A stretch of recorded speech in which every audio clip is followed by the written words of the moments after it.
Amute. This time, Bobbish takes the shot. Amute on the drive. Nice pass to Kaplan. He puts it up and in. Two of the better alley-oop throwers in the game today. Two of the best. They're playing on the same team. It's almost not fair. Good defense. Yes, Amute again. Steal by Amute. Every time he comes in the game, he gets one. Yeah, and the Rockets defense really picks up when Amute and P.J. Tucker are on the floor. You're just a growing boy, man. You know Bill is so jealous. Amute from the corner. And Martin turns inside, and Tyrek Black says, don't bring that stuff in here.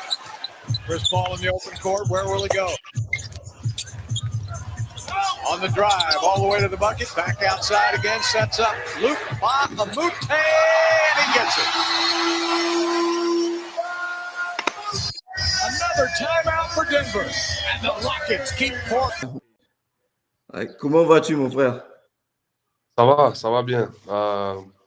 J'ai les sinus qui sont un peu inflammés, mais à part ça, ça va par la grâce du Seigneur, ça va très bien.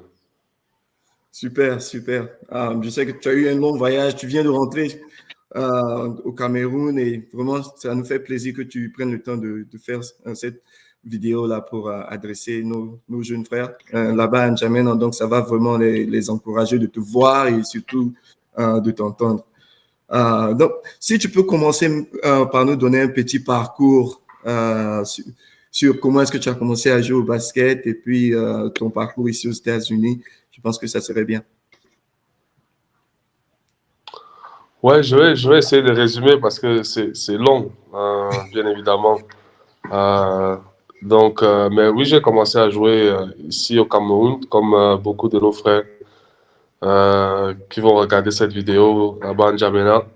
J'ai joué dans les playgrounds, un peu partout dans différents quartiers. Et je jouais aussi avec mes frères à la maison et tout ça. Donc, après, très rapidement, je suis tombé amoureux du jeu. J'ai toujours aimé, j'ai aimé le basket. C'était à l'époque de Michael Jordan et les Bulls dans les années 90. Donc, on restait la nuit pour regarder les matchs. Et donc, ouais, le basket, je suis vraiment tombé amoureux et j'ai voulu jouer vraiment un peu plus sérieusement. Donc, j'ai intégré un club qui s'appelle Onyx de Yaoundé.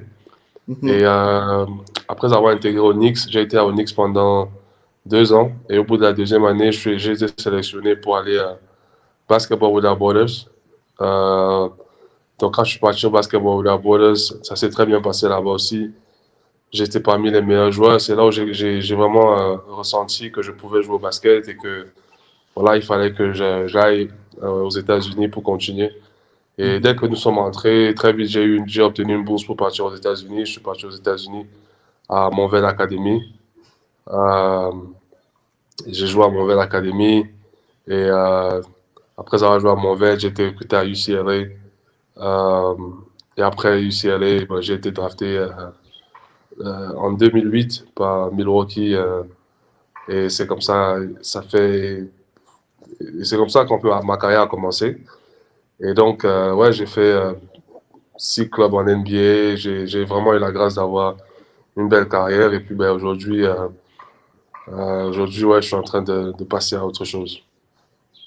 Oh, super. Il y a des joueurs dans le monde entier qui essaient d'y arriver.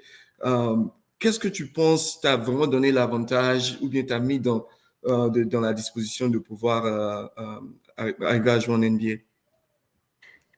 Effectivement, c'est pas évident d'arriver en NBA. Il y a énormément de bons joueurs qui n'arrivent pas en NBA. Donc, déjà, c'est une grâce qu'il faut avoir. Il faut savoir déjà que c'est vraiment une grâce du Seigneur d'être arrivé là-bas. Mais il faut se donner les atouts. Donc, pour moi, je pense que l'attitude que j'ai développée au Cameroun, qui était de travailler. Donc, ça c'est quand tu parlais donc je disais en fait l'attitude. L'attitude que j'ai développée ici en Afrique, parce qu'en Afrique, on travaille, on est assez assidu. Et aussi, ben, vraiment, ce qui m'a poussé, c'était le fait que ben, je savais que je le faisais pas pour moi seul. Je savais que je le faisais pour en fait tout un pays, tout un continent, et que je me devais de donner le maximum de moi-même. C'est pour ça que je voulais, c'est ce qui m'a permis, je pense, d'arriver en NBA. Ok. Super, super. Donc, on aura 40 jeunes au camp, 20 filles, 20 garçons. Ouais. Quel genre de message, conseil est-ce que tu aurais pour nos jeunes frères et sœurs?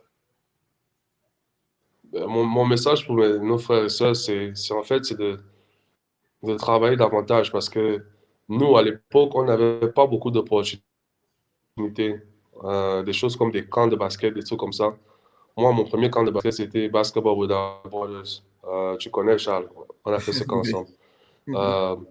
Donc, c'était mon premier camp de basket. Alors qu'aujourd'hui, les jeunes, ils ont des opportunités comme ben, le camp auquel ils sont en train de participer actuellement. Et il y aura d'autres jeunes, d'autres gens comme nous qui sont partis, comme toi, qui sont partis, qui sont là pour les encadrer, qui leur donner les opportunités. Donc, il y a beaucoup plus d'opportunités aux jeunes qu'il y en avait avant quand nous on jouait. Donc, je pense qu'aujourd'hui, si un jeune est vraiment déterminé et qui veut vraiment y arriver, ben, les opportunités sont là. Donc, c'est à eux maintenant, les jeunes, de se mettre au travail et de donner le meilleur d'eux-mêmes pour pouvoir y arriver, quoi. Super, super, vraiment. Et donc, je pense que le message que tu viens de délivrer aux enfants, là, vraiment, ils vont porter ça à cœur. Une dernière question pour toi, Luc. Donc, l'année prochaine, on aura la seconde édition. Est-ce qu'on peut t'avoir là-bas à N'Djamena pour cette seconde édition?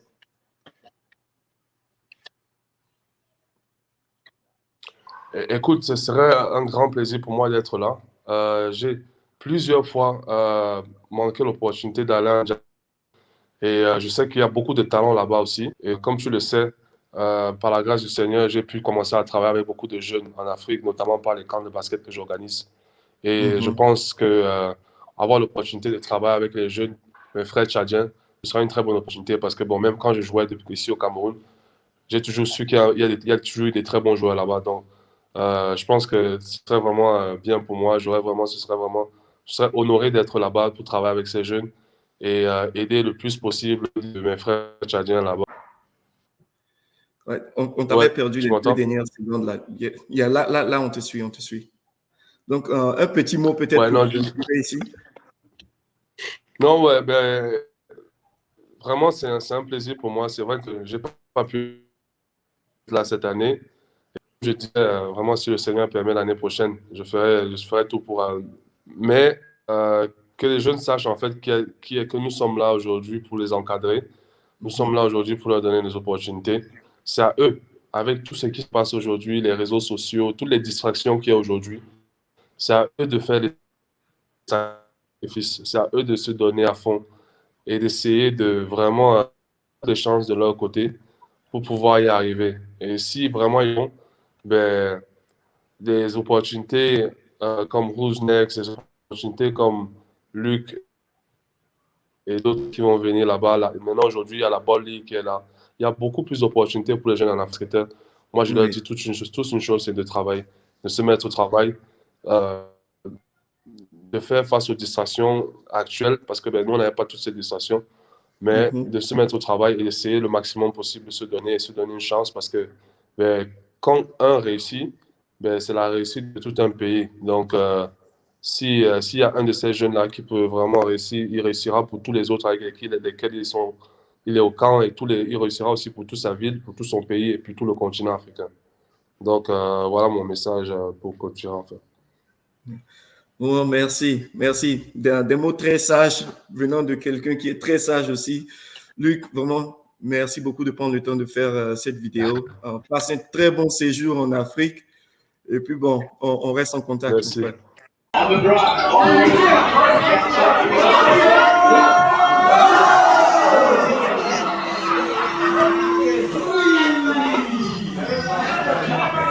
Parce qu'en Afrique, on travaille, on est assez assidu. Et aussi, vraiment, ce qui m'a poussé, c'était le fait que je savais que je le faisais pas pour moi seul. Je savais que je le faisais pour en fait tout un pays, tout un continent. et que je me devais de donner le maximum de moi-même.